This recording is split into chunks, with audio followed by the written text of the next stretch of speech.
Hello. Yellow. Hey, how's everybody doing? So,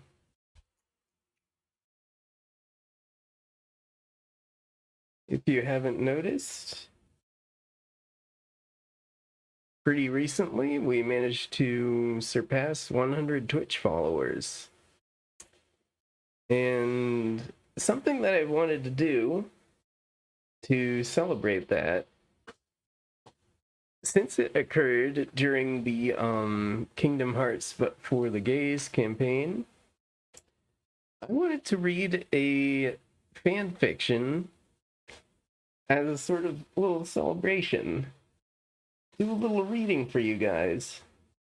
A little bedtime reading. I'll tell you a little story.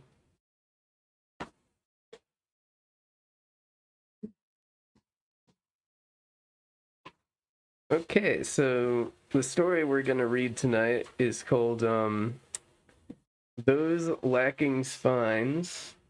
And it's a little sort of parody fan fiction by somebody who uses the pseudonym Gexagy of Organization 6. So, I don't know a lot about this. All I know is that it's a parody fan fiction that gets a little bit meta. So we might have like a nice fun time. Hopefully things don't get too weird. So yeah, I think we should just get started with this. Oh, in case you didn't notice, I do have a little bit of an outfit change. I wanted to do something a little casual for tonight, given that we're doing a very casual stream here. Okay, so starting off strong here. So, quickly, before we get started, if you feel like the text is a little too small, let me know. I can zoom in more. I think this is a good size. I checked it, but if you need it a little bigger, just let me know. Okay. Let's get started. Chapter 1. If he wasn't Vishonen, would you be so into him? There was nothing to do in the world that never was. Dark City, for all the foreboding architecture, neon alien symbols, and fanboyish excitement to be found in it, was surprisingly lacking of interesting things to do. Sure, the place was cool enough to look at, but the local economy was learning the hard way that it's a bad idea to build an entire city without so much as an outlet mall. Blame flew in all directions. Why did the original 6 members of the organization pick the most far off, destitute, backwater world in non existence for their fortress? Why did they erect a city of nobodies that didn't have so much as a bowling alley, a nightclub, or a video arcade? Did they really plan to do nothing but plot domination of the worlds and sit in their castle all day, brooding and whining about how they didn't have any hearts? Boo-hoo, where's them? Whatever the case, there was really very little that could draw the members of Organization 13 out into the city they'd built for any reason whatsoever. Except, of course, to film pretentious cutscenes to give birth to a sweeping wave of fan spooge prior to the release of the next game in the series. Yeah, just to date this, this originally came out, let's see. It was first published April 20th, 2006. So I believe that was where does that put it? Like definitely after Kingdom Hearts 2. Yeah, I think in between Kingdom Hearts 2 and the side games that came after it. So, back here. Even within the castle, it was often difficult to find something to do. There were only so many hours and days you could spend locked in your private quarters, angsting and staring at Kingdom Hearts out the window or muttering, I do believe in my own existence. I do believe in my own existence. I do, I do. For morale's sake, the organization had done their best to remedy the situation a few years back, but their efforts never really amounted to anything.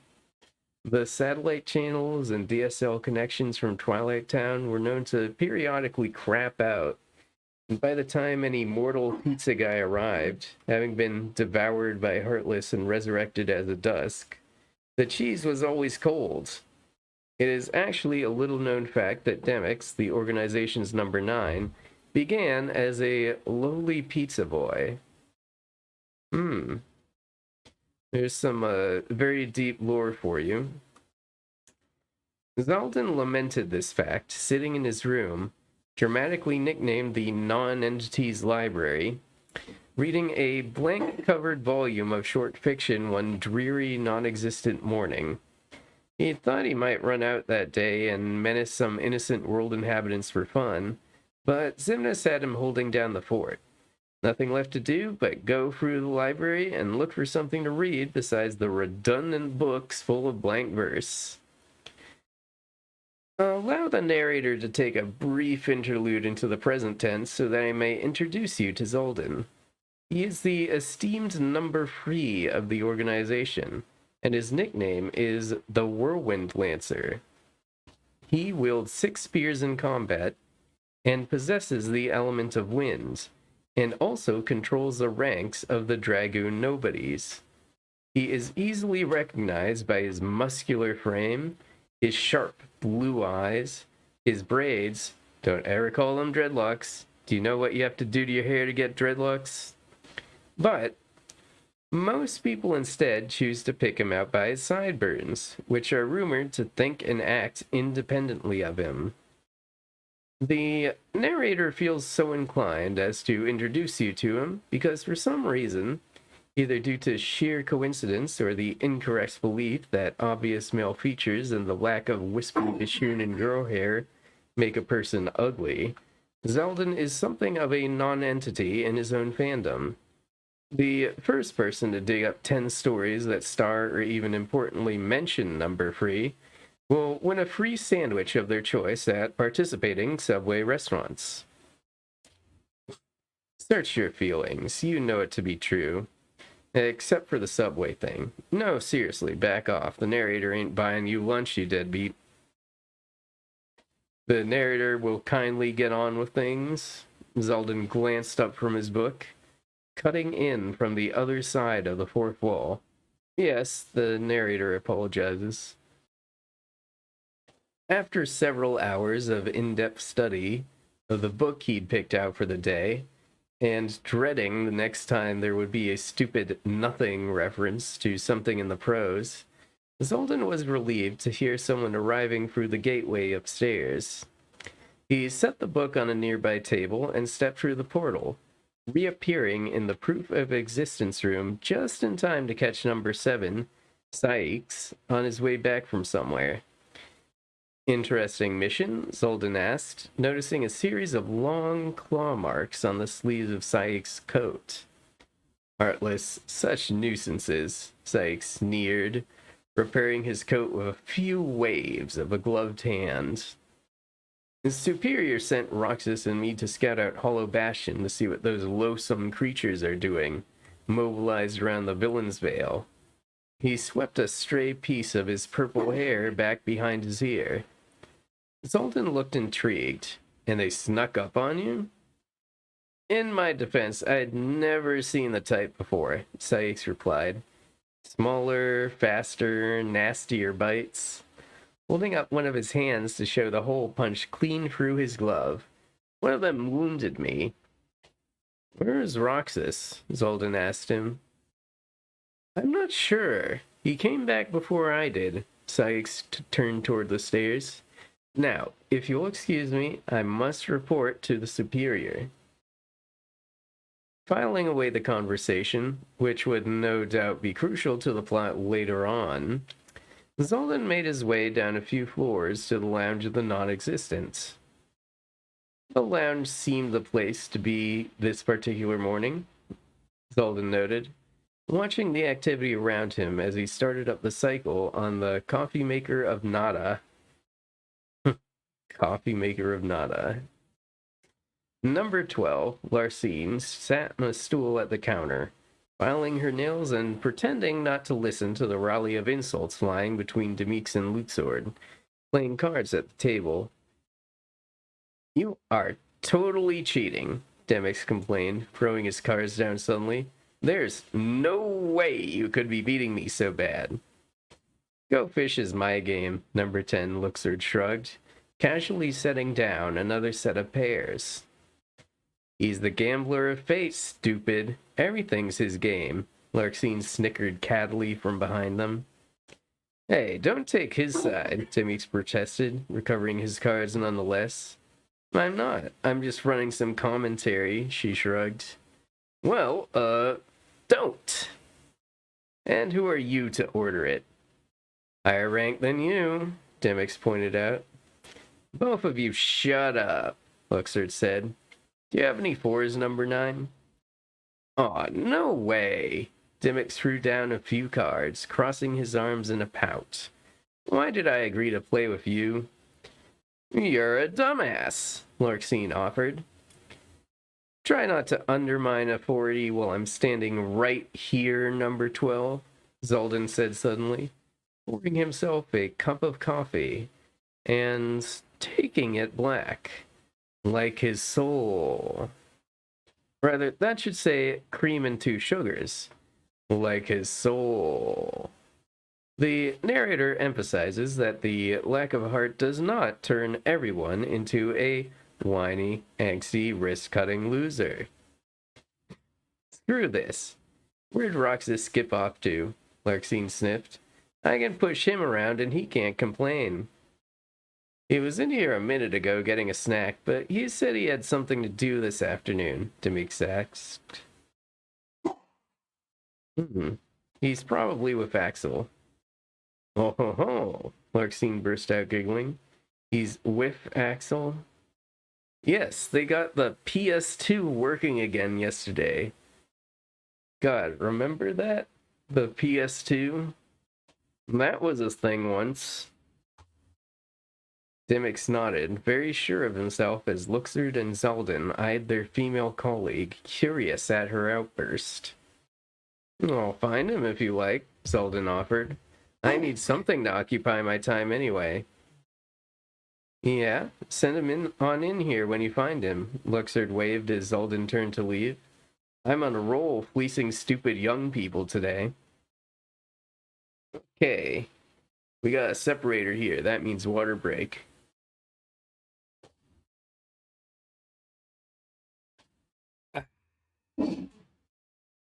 Okay.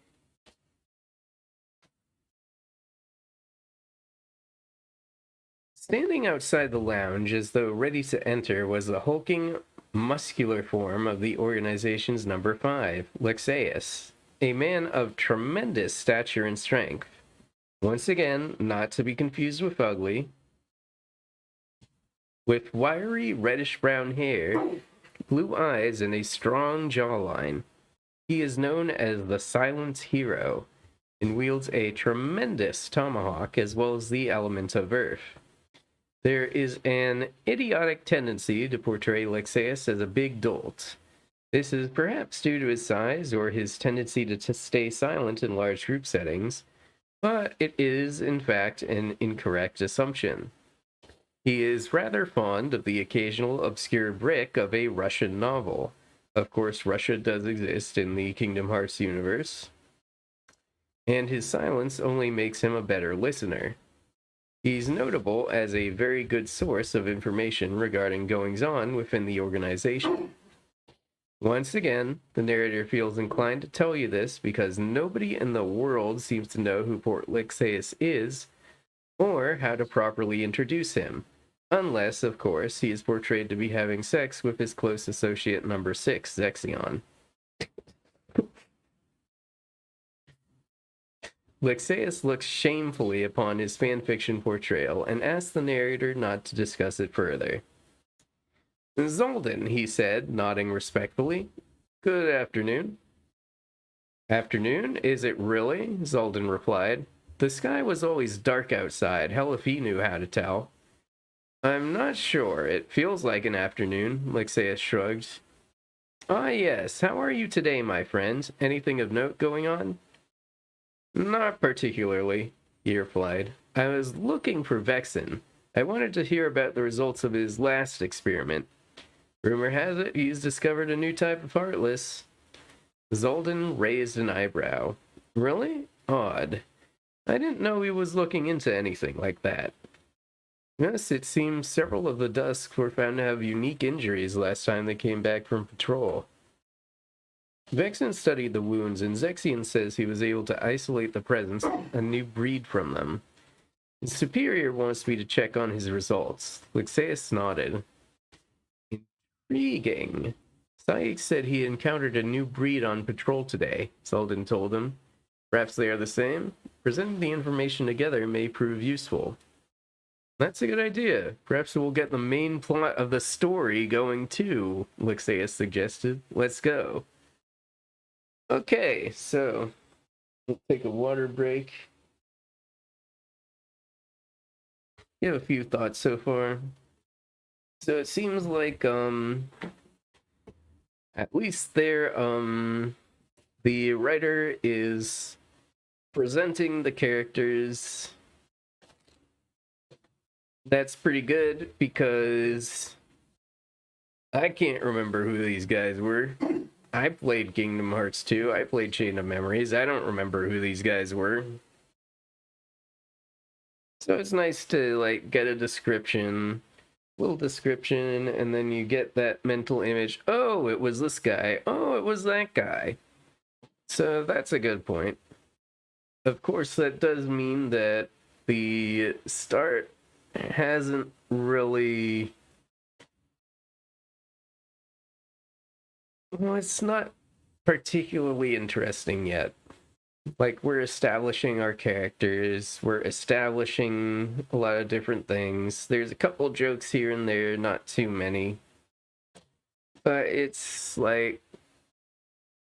It's setting up the baseline. We'll have to see if it escalates into something good. Okay, so let's continue after the separator here. To make a long story shorter, they found Vexen in his laboratory in the lower levels of the castle. Vexen is the third of our trio of heroes. He has long, dirty blonde hair, green eyes, and is over the age of 30, which makes him an old geezer in the eyes of our ageist culture. He is number 4 in the organization, the Chilly Academic, with control over the element of ice and a pretty bitchin' shield he can use for attacks. In Vexen's defense, it's not his fault he's so cranky. Popular opinion places him as a pissy, bitching, white trash intellectual with a 2-foot stick up his ass and an odd penchant for, child molestation. Oh, no.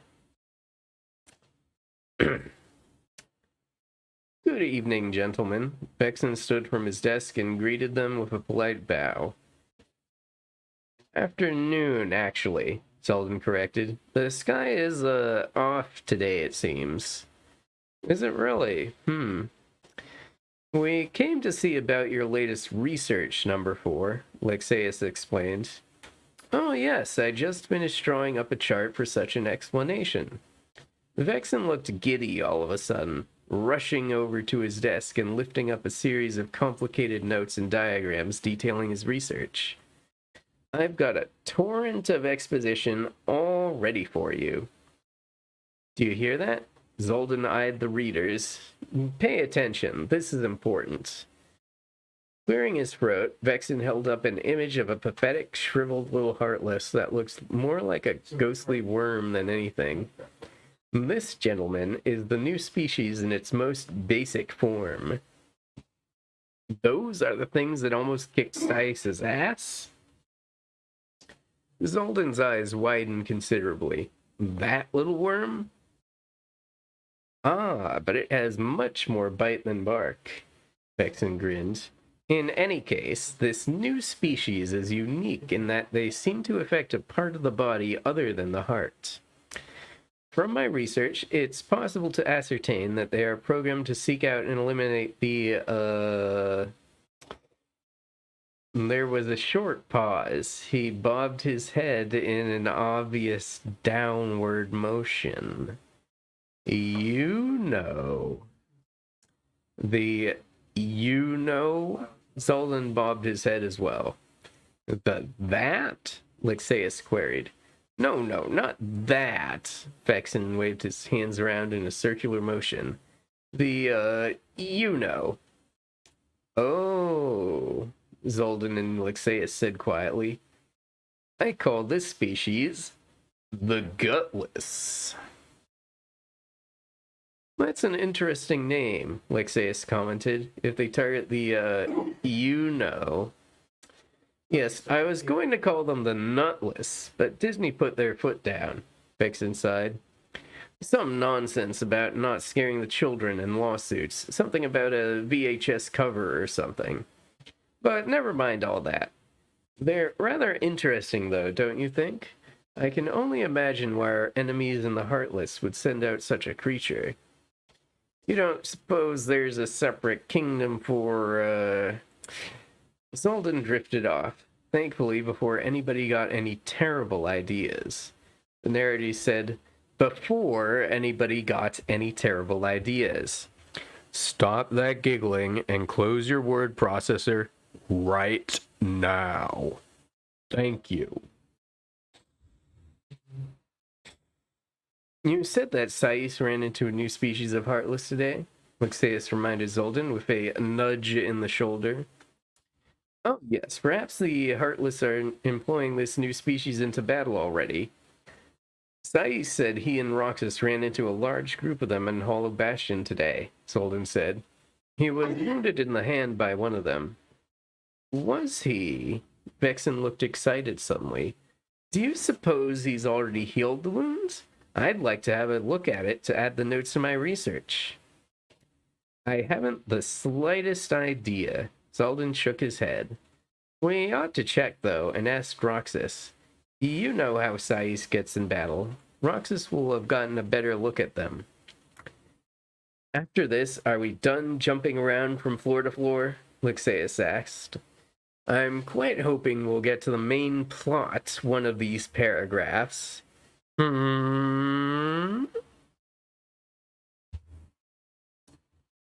Muffled noises from within the portal to Sais's chamber should have tipped off our triumphant trio that something was terribly wrong inside. But there wasn't any other bad sign until Lixeus knocked on the side of the portal and called inside, Saix, are you in? There was no response. He had gone to see Superior a while ago. Zoldan raised an eyebrow. Perhaps he isn't back yet. Come in. Saix's voice fluttered through the portal.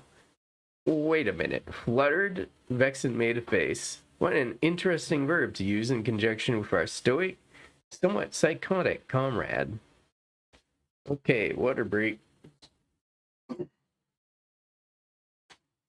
So we got a little more exposition here. Apparently we're dealing with the Gutless. Not quite the Nutless, unfortunately.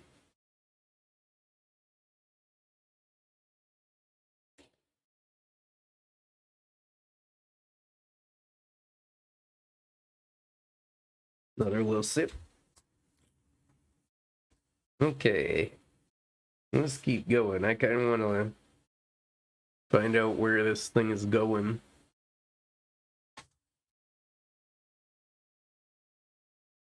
Oh, hey, Daryl Cat. Yep, you're still latest so hard. Okay. Vexen would find himself a fair bit more disturbed when the trio entered Sais's room to find that number 7 had been busy doing a little redecorating in the unlikely 20 minutes since Selden had last seen him. A fresh coat of cheerful lavender paint had been haphazardly flung all over previously white walls, and colorful sun catchers in the shape of stars and moons hung from the ceiling on a pink string. Throw pillows were tossed around piles of fluffy blankets, and cherry-flavored incense wafted across the room in tendrils of smoke. Yes. Sais himself was kneeling in front of a mirror, whistling zippity-doo-dah, zippity-ay, and curling his hair. "Hello, fellows," he called in a chipper voice, waving with his other hand. "How's this evening see you?" Now, zippity-doo-dah. I'm pretty sure, if I remember right, that comes from the movie that Disney does not want to acknowledge exists. So, moving on. Zoldan, Vexen, and Lexaeus took a moment to survey the scene and replace their wide-open, dropped jaws. "Sykes, Zoldan drifted off. Just coming to ask about that new Heartless you found." "Oh, those silly old things? No matter, no matter," Sykes giggled, tossing his hand. "They were so mean. Like, oh my god, I didn't think Roxy and I were gonna get out. They were all, like, shape-shifty and stuff." "Like, oh my god," Zoldan murmured. "Roxy?" Lixeus echoed. "Shape-shifting? Really?"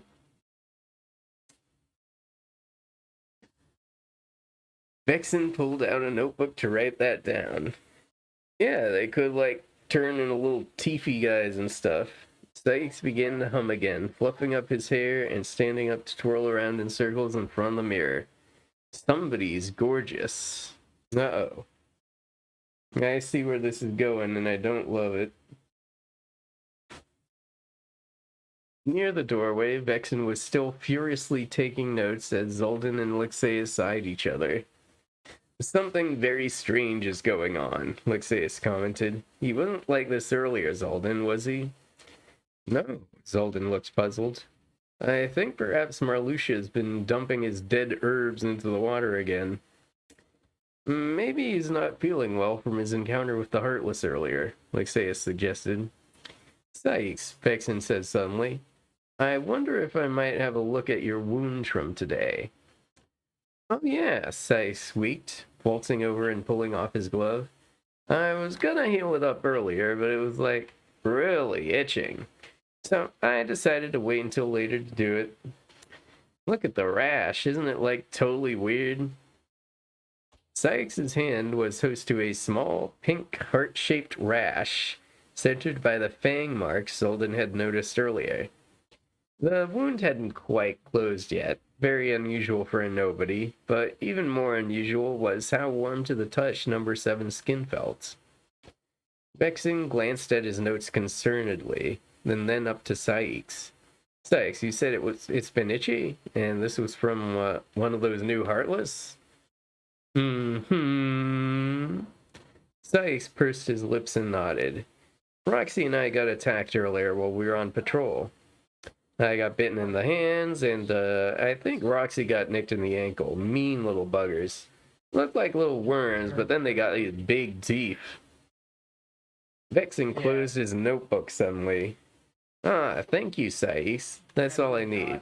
Lixeus, Zoldan, if you will follow me back out into the proof." "Oh my god, you guys should totally stick around."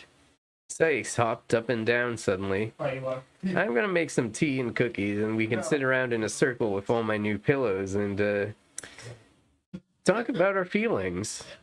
I'm telling you, there's this beautiful little flutter in the place where my heart would be lately. I think I'm in love. The tea sounds lovely, Sykes, but we're a little bit busy this afternoon, Zolden told him as he ducked through the portal. Afternoon? Is it really? Sykes cocked his head. Yes. Maybe some other time? Luxeus followed the others out. Well, we got another water break, another chance to collect our thoughts here on what's going on. Not a huge fan of where this is going. It seems very obvious they are going for the low-hanging fruit here, if you will forgive the pun.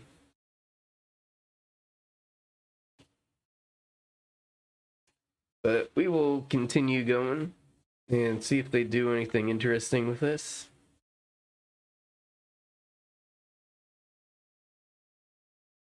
That was the most terrifying thing I've ever seen, Luxeus said simply once they had all reappeared. I can't believe it. I thought the data was just a fluke, but looks like I was right. Vexen's face was a mix between triumph and horror. Did you leave something out of the exposition, Vexen? Zolden asked crossly.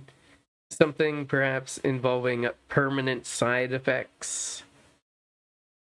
It sounded impossible. A few of my reports found the presence of some kind of, I guess you could most easily call it a virus or a parasite. Some sort of organism in the saliva of the gutless, Vexen explains. The gutless are so weak, it's difficult to imagine anyone being overtaken by them, resulting in the loss of, you know. So, they evolved a parasite to pass on to their victims instead. Luxeus' pupils got very small. Yes, data suggests that this parasite slowly inhibits the function of, rendering the victim into a state I will colloquially refer to as eukification, Vexen announced. This state wipes the personality and demeanor of a victim completely clean, replacing it with one of complete and utter submission. This causes the victim to become weak, fluffy, emotional, and utterly incapable of standing up for themselves, wanting only to be in contact with others to further spread the epidemic. It is, quite frankly, disgusting.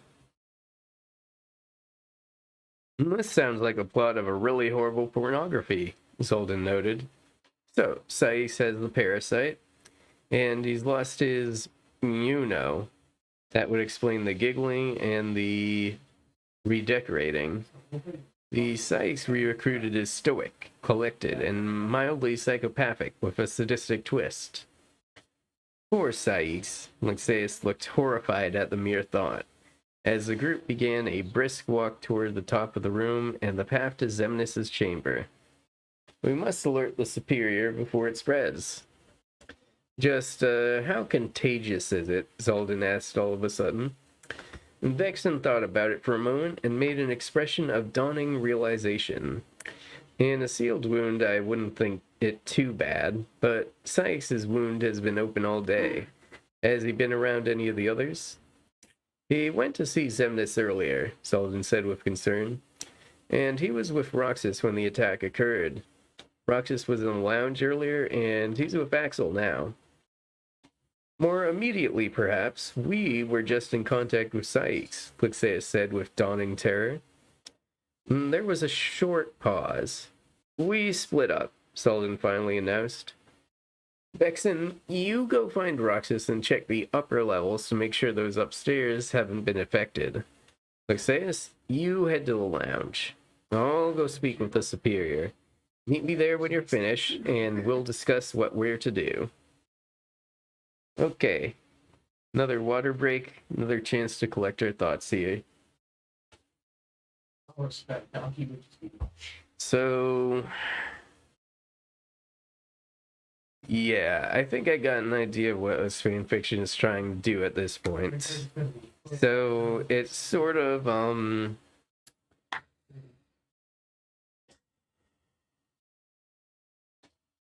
in a pretty poor and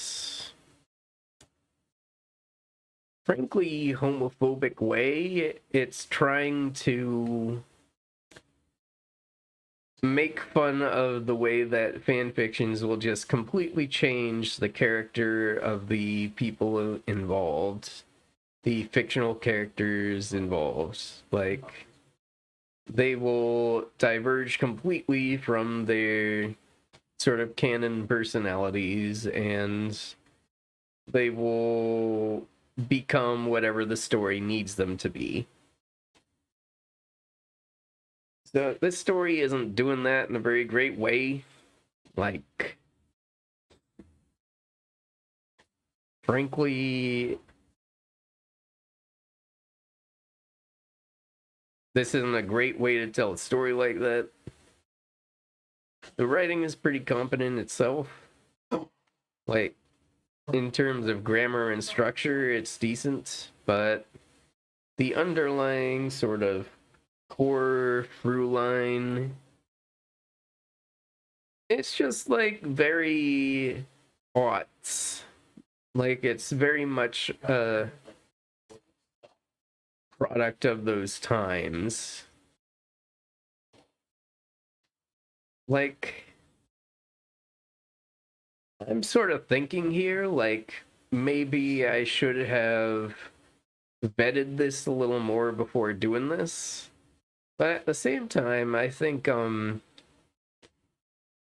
even things that are kind of bad in some ways like this, they can be good springboards for discussion. Like, this is a fic that was last updated in like 2008, I think. It's not really hurting anyone. It's kind of lost its fangs by now, so we can go in and we can kind of analyze it. We can do a little autopsy of it, and we can sort of look into the sort of cultural zeitgeist of the time, how people treated sort of this stereotypical idea of homosexuality and it being like, oh, it's just like when a dude doesn't have his junk. Because funny thing is, especially like the dudes I know who are kind of like a little gay, like, frankly, we're pretty well equipped. Like, I always found that like a really weird way to insult them because it's just like not always true and kind of weird thinking about their junk like that. But anyways, that's sort of our meandering armchair analysis of it so far. Let's keep on going. We're gonna at least finish this chapter here tonight. So, finding Roxas and Axel's rooms both empty, Vexen wandered around the floor until he came to Marluxia's chambers, formerly known as the conservatory where nothing grows. Marluxia, there's been an incident, he called as he brushed a few vines and flowers out of his way into the doorway. There's... oh dear. Oh dear indeed. Vexen always did hate coming in here. The organization members were allowed to decorate their rooms however they liked. Zaldan's was a sophisticated library, Luxeus's was a gym, and Vexen's was an underground laboratory. Marluxia had chosen to turn his into a fabulous garden, with giant vines and colorful flowers growing in all corners. Not to mention, Marluxia was a pretentious, conniving, underhanded fruitcake. Marluxia was in the process of caring for a giant pink orchid in the center of the room, lovingly stroking it and talking to it in a sweet tone. Yes, we are thirsty today, my little flower, aren't we? Yes, Daddy, give you some water. He kissed its petals and tipped a pink watering can around the flower's base, sprouting up from cracks in the stone floor. We are such a healthy little flower, aren't we? Yes. Precious. Beautiful. Grow up big and beautiful for Daddy. Precious. Your pollen is growing so fragrant. I just love the scent of your beautiful pollen. Oh, good morning, Vexen. Out to let a little light on your shriveled, lifeless complexion? Afternoon, Vexen corrected. And no. Marluxia flipped his ash-brown hair out of his face and frowned. Is it really?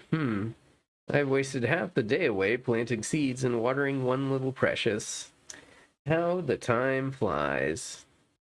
Have you been feeling, all right today? Vexen eyed the circumstances he had found number 11 in, but promptly remembered. Then again, I suppose this isn't really out of the ordinary for you. Oh, how droll you are. Marluxia tossed his head, crossing his arms. To each his own. Some people like to give life to beauty, others like to lock themselves in stuffy basements playing mad scientist and talking to test tubes. I would rather be in a stuffy basement than surrounded by such vibrant symbols of femininity, Vexen sneered, somewhat ironically, since the narrator believes if you squint at him in the right light, he looks like Galadriel from Lord of the Rings. And in any case, straighten up. There's been an incident downstairs. Has there? Marluxia raised an eyebrow. Has Luxine finally had her way with the best, Oh, never mind. Pardon? Nothing. Don't mind me. What sort of incident? Marluxia pressed, taking the time to water a few more of the flowers in his garden. Oh dear, were you in charge of positioning guards today? Shall I run for my life? I need to know if you looked up from your flowers long enough to see Sais or Roxas today, Vexen said shortly. I see Sais and Roxas every day, Marluxia smiled. You know what I mean, you preening uppity prima donna? Only briefly. Roxas and Axel were playing their atrocious video games again, and making a hell of a lot of noise. My lilies were starting to wilt from the din. Vexen marveled at Marluxia's ability to make absolutely anything sound like a terrible innuendo. He was truly the master. Where are they now? I don't know, Marluxia huffed. As I said, I've been in here all day planting seeds and watering. These beauties don't grow this lovely on their own, you know. Right. I heard some voices and an odd noise from Axel's room earlier, Marluxia shrugged. That is, I think I did. Who could tell over that awful game? I see. Well, do us all a favor and stay in here for the time being. Well, number 3, 5, and I look into this incident, Vexen said. And that is a command. Very well, Marluxia nodded crisply, turning back around to water more plants. Do watch yourself on the way out. My managers haven't been fed yet. Damn it, he had to be doing that on purpose. He had to be. Yeah, okay. Another water break.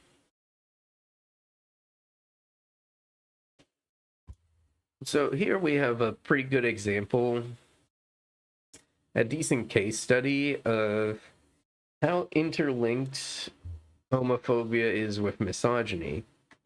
Because we see Marluxia here, like, in the game, he has, like, very strong flower themes. So in this fan fiction, he's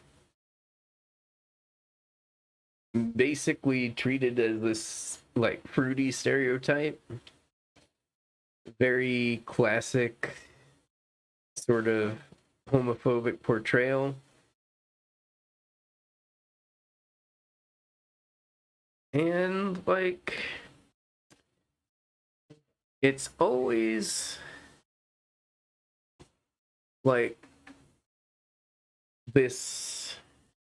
Let me think how I want to say this. There's this absolute revulsion to things that could be perceived as feminine.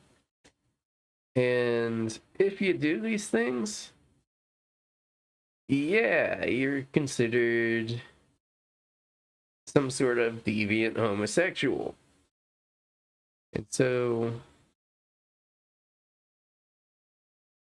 this fan fiction isn't like really direct and pointed in hate. They're kind of taking it for a laugh. It's a little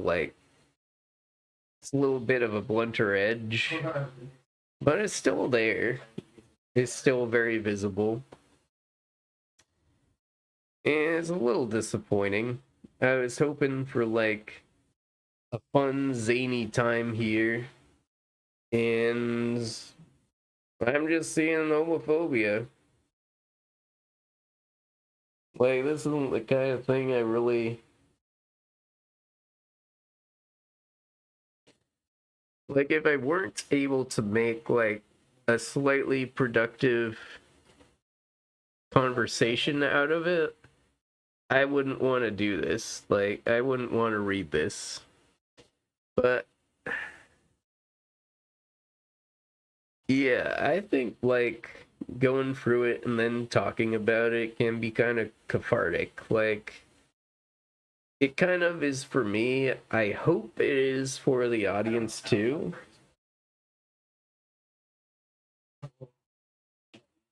But yeah, if you're made uncomfortable by this stuff, I 100% get it. I kind of am too.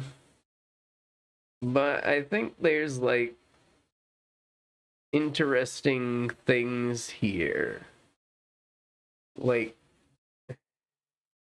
it can sort of be analyzed in an almost archaeological way because of like how old it is. Okay, so let's keep going here. The card game had been all but abandoned by the time Lexaeus reached the lounge. He was, unfortunately, too late to prevent the atrocity he walked in on. Suffice to say, the earlier insult war brewing between Luxor, Dimix, and Larxene was nowhere to be seen. Larxene, in fact, was nowhere to be seen. But it was difficult to meet Luxor and Dimix sprawled out on the floor in the throes of a loving embrace. Fully clothed, you sick, twisted little freak monkeys. I just feel so safe with you. Yes, I've always wanted someone to love. I know the feeling. Touch me, yes. Touch my face and tell me that I exist. You exist. Where do I exist? In my heart. We don't have hearts, Lexaeus protested, looking on the verge of projectile vomiting. Yes, we do, Dimmick screamed. I have a heart, and it belongs to Luxord. And my heart belongs to Demix, Luxord cried triumphantly. This is disgusting. I'm going to put a stop to this right now. Lexaeus stepped forward to deal with his comrades. He's going to separate us, Luxord, Demix wailed. I wouldn't bet on it. Luxord looked for a moment like he was going to stand up and do something about the infringement on Demix and his parasitic psycho love, but instead hugged the younger nobody closer and cuddled him. Lexaeus promptly fixed it, however, by grabbing Demix by the back of the coat and yanking him away, hanging him on a coat rack and out of commission while he dealt with the sobbing, sensitive Luxord. Don't take him away from me. I love him, Luxord wailed pathetically, clinging to Lexaeus' sleeve and sobbing like a 6-year-old girl. I love you too, Luxord, Demix shrieked, reaching out his hand. Tell me you'll never leave me. I'll never leave you. Mercifully, Lixeus knocked Luxord unconscious and promptly stuffed his body in an upright cabinet, latching the door with a spatula. You can't do this, Lixeus. Demick screeched, kicking and fighting to loose himself from the coat rack. You can't separate true love. You don't know how stupid and disgusting what you're saying is, Demix. Lixeus shook his head and announced, and for the time being, I am appointing myself your mercy angel. I will do whatever it takes to keep you from humiliating yourself to the point of suicide once we figure out how to recover your... You know. Meanie. Demix crossed his arms and sobbed. I won't bother asking if the two of you are feeling all right. Lixeus was busy tearing a dish towel into a strip and tying Demix's hand with it to prevent his escaping and letting Luxord out. Roxas was in here earlier then? Yes, and he would respect our love. That means he must have the parasite too, then, to spread it to the two of you. Lixeus said, mostly to himself. Didn't seem to take long at all. He turned his thoughts to himself, assessing how he felt. No different than normal. Certainly not as though he was suffering the malfunction of his, you know. Did the parasite really kick in so suddenly, out of the blue? What happened to Larxene? He asked Demix a moment later, shaking away the troubling thoughts. I don't know. I wasn't paying attention. I was too busy looking for someone to watch over me. Demix sighed miserably. I was thinking... Yes? Please, Lixeus. I beg of you. I just need someone to prove I exist. Show me they love me. Please. You are barking up the wrong tree entirely, number 9. Lixeus patted him on the head. You stay here and don't move. We shall fix you. Lixeus was interrupted by the door to the lounge swinging open and a shadowy figure stumbling out of the hallway. Lixeus. Zexion was sporting black eyeliner and a set of Hot Topic spiked wristbands as he held out his arms and stepped towards the giant. Lixeus, I have a confession. Oh, hell. He's mine, you bitch, Demix squealed. No. He promised he loved me. Zexion threw himself forward, mixing Lixeus by a hair as he stepped backwards abruptly and summoned his tomahawk. Lixeus, well, what's the worst that I can say? Things are better if I stay. So long and good night. Demix contributed to the vicious potshot, much to the narrator's enjoyment. So long and good night. Unless you can show me I exist, I'm going to... Zexion drifted off over dramatically, staring at the wall in a fairly transcendent manner. End it. I don't think so, number 6, Lixeus said reasonably. You are not yourself. Your tomahawk is so... Zexion zoned out on it and began to drool a bit. Shiny and colorful, and I want to touch it. Thank you, but I don't think so. Lixeus supported the weapon on his shoulder, noting how Zexion seemed unwilling to take his eyes off it and concentrate on the matter at hand. Perhaps there was a second wave of parasites known as the Brainless.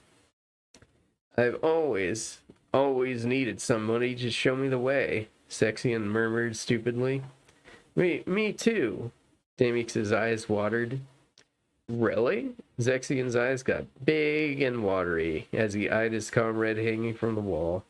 That's so beautiful. Demix drifted off with a moronic grin. I apologize for this, but I can't stand to hear any more of your cornball dialogue. Lixeus took the opportunity while Zexion was turned and stepped forward, mercilessly kicking the smaller man away from him. Zexion caught himself on the coat hook that Demix dangled from, ripping it out of the wall and freeing the young man to untie his hands and make his own effort at winning Lixeus' lack of a heart.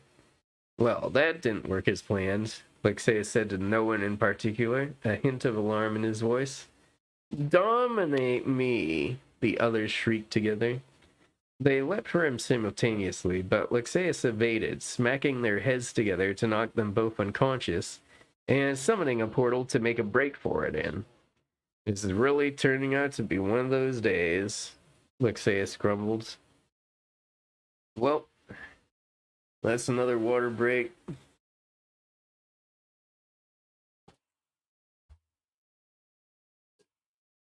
So I said this earlier, but I do get what they're going for. Like, they're not purposefully being, like, super homophobic. It's just, like, it's a major side effect of what they're trying to satirize. Like, they're trying to poke fun at how characters in fan fiction are completely different from how they behave in their source material. And they're doing so through the vehicle of a parasite that removes their guts. Their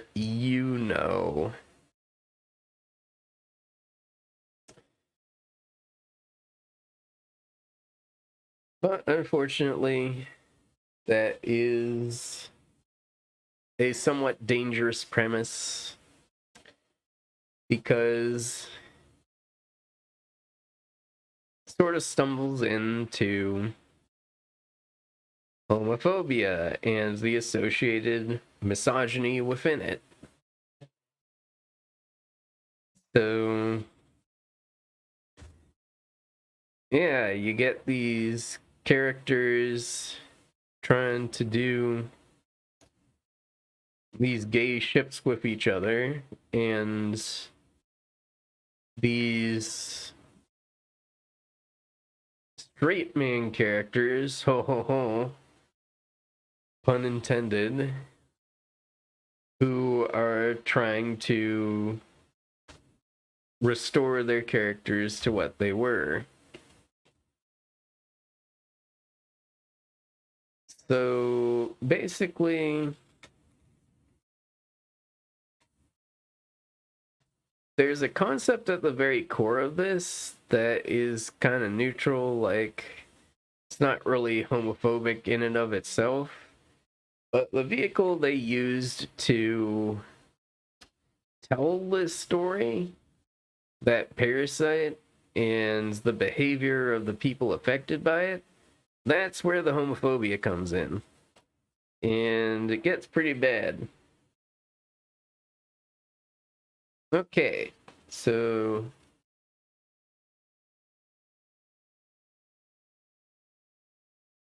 I think we're getting close to the end of the chapter here. Let's keep going. Yes, sir. I understand how it feels to lack a heart and be without true emotions.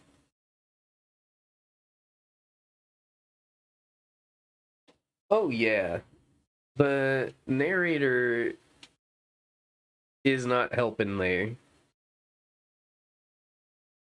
I'm just saying that, like, it would be possible to tell a non homophobic story that makes fun of the idea that fan fiction characters behave entirely different than their source material. Like pretty much everything that was built on top of that, yeah, homophobia. No question. Yes, sir. I understand how it feels to lack a heart and be without true emotions in anything more than the intellectual sense. After all, I too am a nobody. I've been around from the beginning and have quite a lot of experience in the matter. I also understand our desperation to restore ourselves to complete forms, necessitating the entire plot involving Kingdom Hearts and our tracking and trailing of the Heartless. However, Zoldan tucked his braids behind his ears and glared disapprovingly at Xemnas. I don't think it's necessary, nor is it productive, for you to do this. Come, Zoldan. Bask in the darkness with me. Together we can find it, the light. Xemnas said broodingly over the sparkling flames of at least 40 free votive candles laid all over his throne. He lay in a sprawling heap on the ground, staring up at his subordinate with melancholy, tearful orange eyes, and surrounded by books upon books of Gothic haiku he'd seemingly written within the last half hour. I am going to have to decline your gracious offer, Superior. Zoldan took a few steps back in case the ailing nobody would attempt to cling to his leg. And Zigbar, you really shouldn't be encouraging him. I am so totally numb, Zigbar murmured with a faint, stupid smile on his face. Similarly laid out next to Xemnas and waving his hands in the air above him.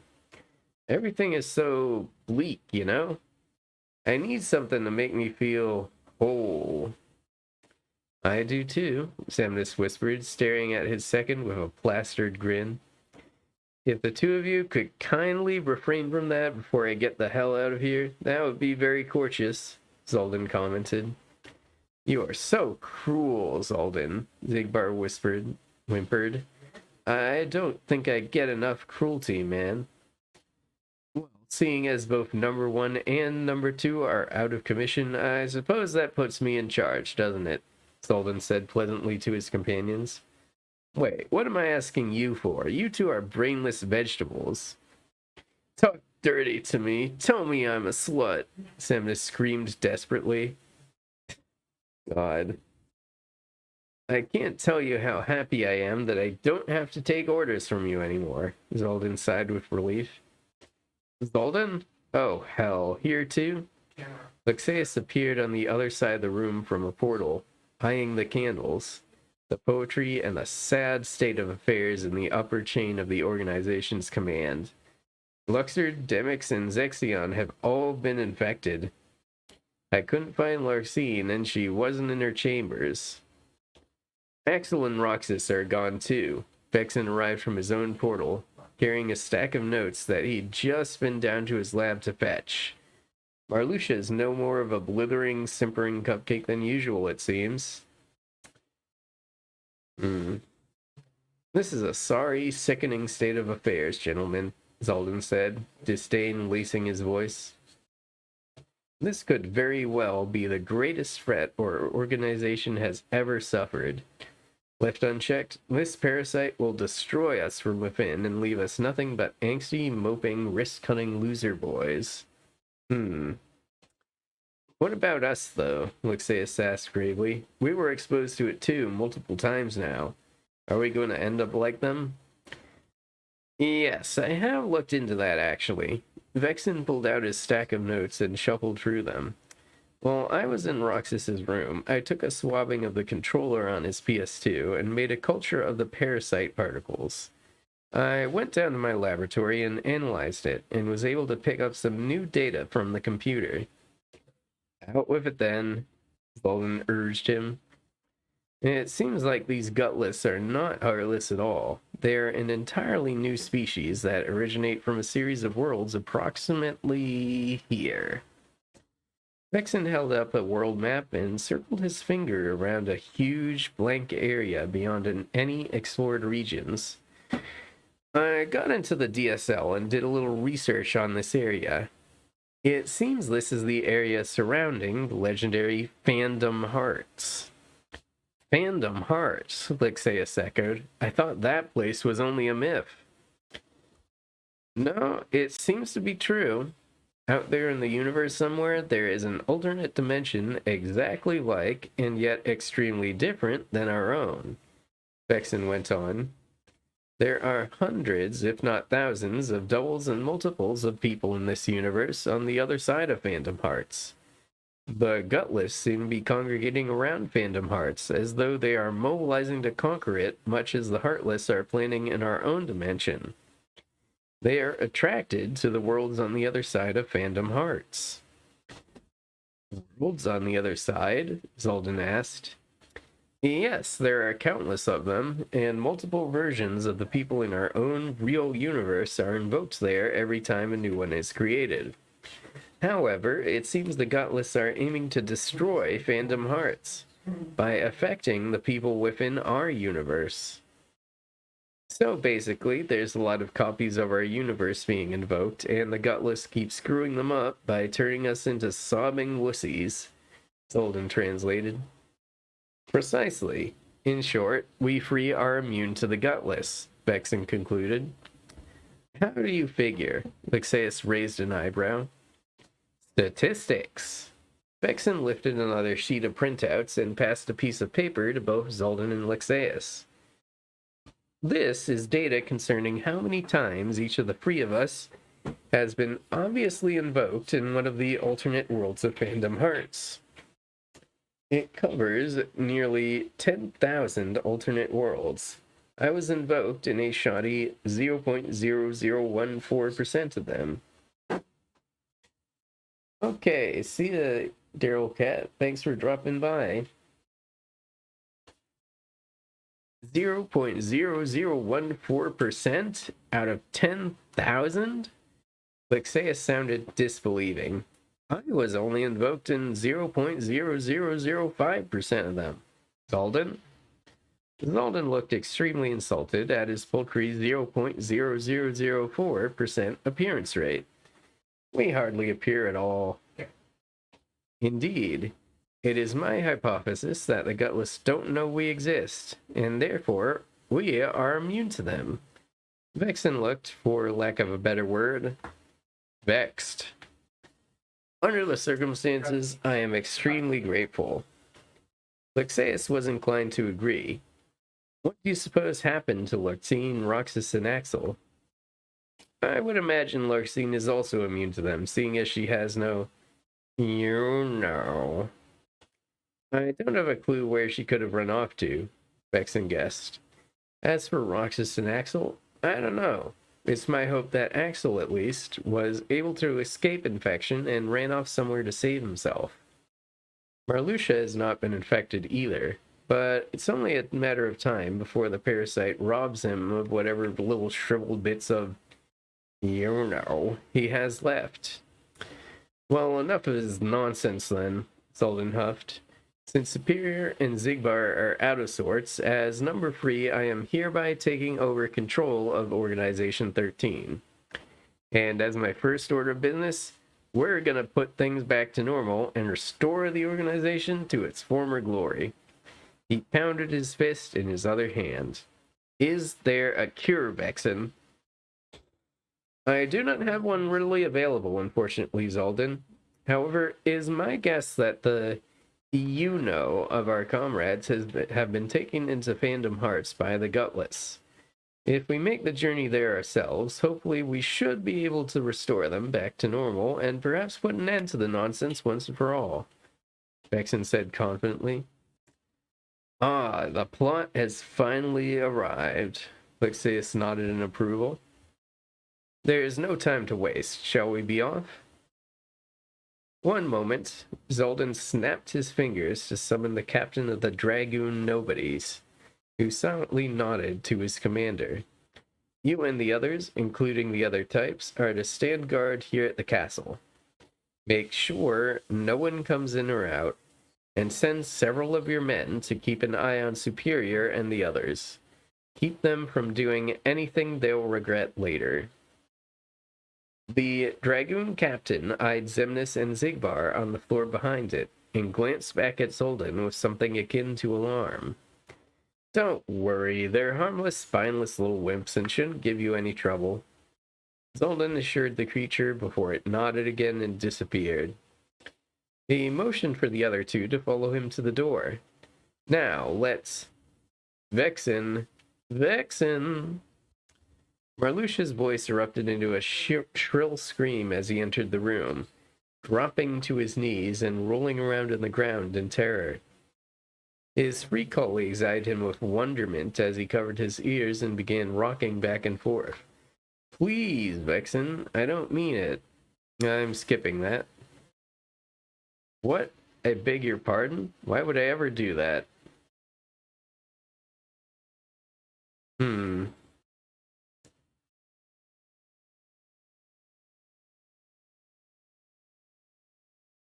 Okay.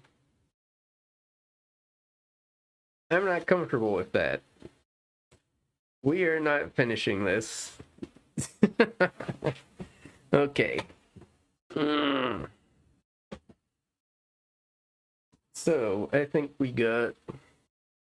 There was only like a few paragraphs left. I'm not reading any of that. Jeez. That's awful. Okay. So, that is the first chapter here of Those Lacking Spines.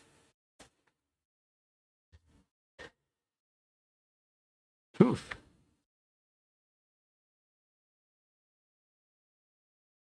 I was really hoping this would be more fun. Like, I was hoping that we'd be able to lay back, read through this, have a couple laughs.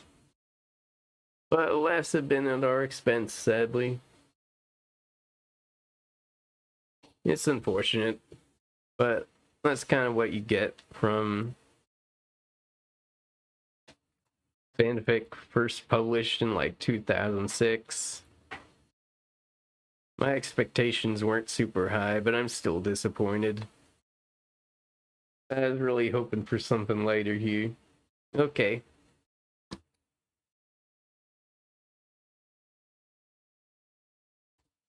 Let's see.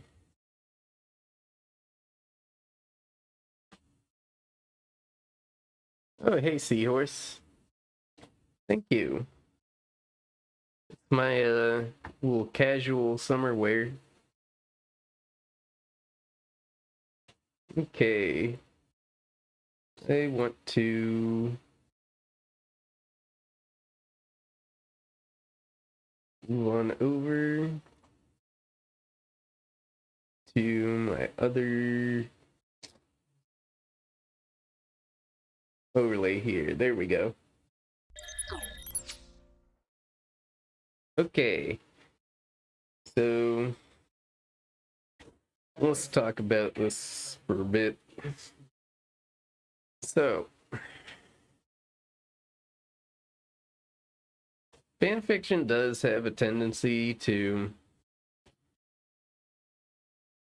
really alter the personalities of the fictional characters, make them very different from their source material. But I don't think this is the way to make fun of it. It's very much a relic of 2006. Like, it's trying to push back against all these highly sexually charged fan fictions that exist to basically manufacture ships. And it makes sense in that context, but that doesn't mean it's good. Yeah, this was really homophobic and unpleasant. I did not enjoy it.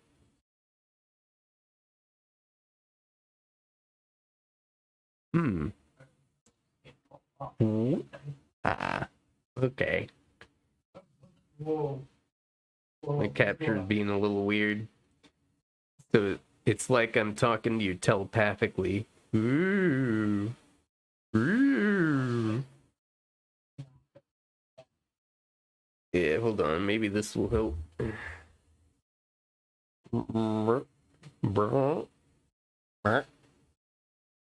Okay.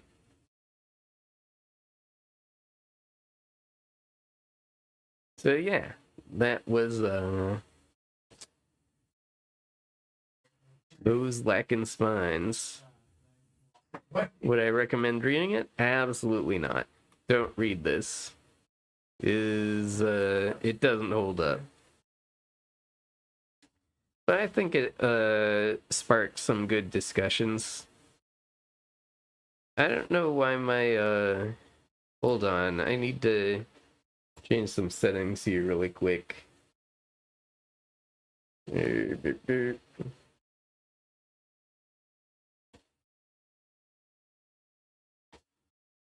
I will continue to be on mic while I'm doing this. I just need to fix something.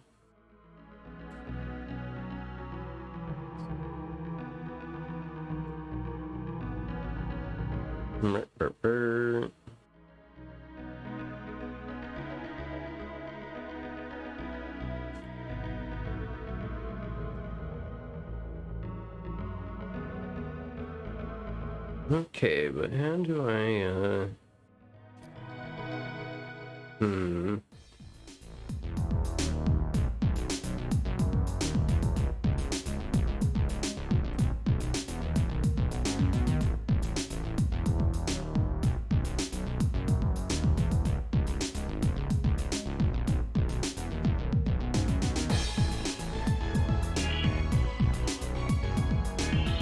Okay. There we go.